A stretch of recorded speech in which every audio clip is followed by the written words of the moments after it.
Hello everyone, Juan here from TeachDevTech. In the last video, we showed how to create a Shopify partner account. In this video, we're going to take it one step further and we're going to show how to create a development store. So your first step is to sign into your Shopify partners account. As you see here, on the top right side, you will see add store. And as you see here, you have two options with a drop down: create development store, request access to store. Let's say create development store. And then you'll come to this screen. You'll have some questions. Do you want to create a store for a client, or do you want to create a store to test and build? In our case, we're going to say create a store to test and build. We have to give it a store name.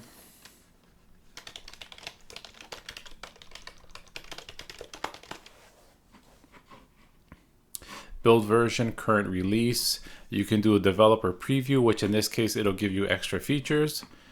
Data and configurations. I do like to start with test data. This way you have products already available to test your pages and everything that you're going to build.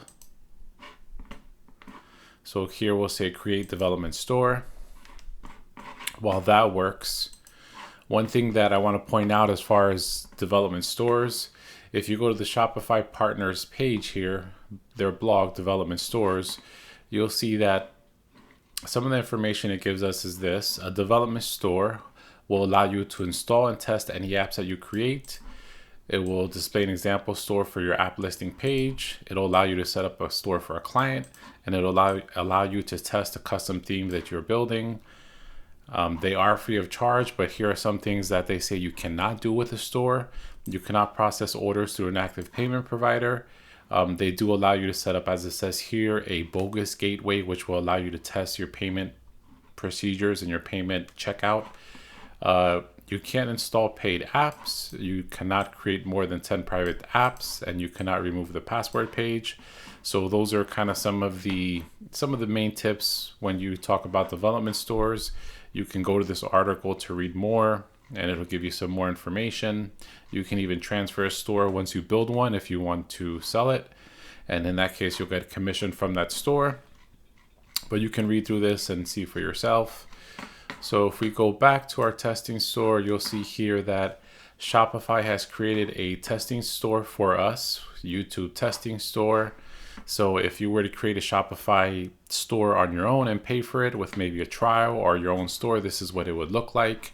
You could see here orders, products, customers, and it even gives you some tips here as to what to do. Add your first product, customize your store. So we will go through these steps more in detail in the future. For now, just as an example, let's look at the products. And as you see, Shopify created a bunch of products here for us to start with. So we can go here. We see that we have a product here with the data already filled out, which is pretty cool. And if we wanted to actually see our store, we could come up here. Let's go to online store. And here we could view our store. So here goes the store that was created with a development environment. And you see there's data here, there's already products. So it's a good place to start if you want to develop stores, or if you want to start customizing themes, or if you want to install apps. This is a Shopify development store. Stay tuned for more. If you like the video, please like.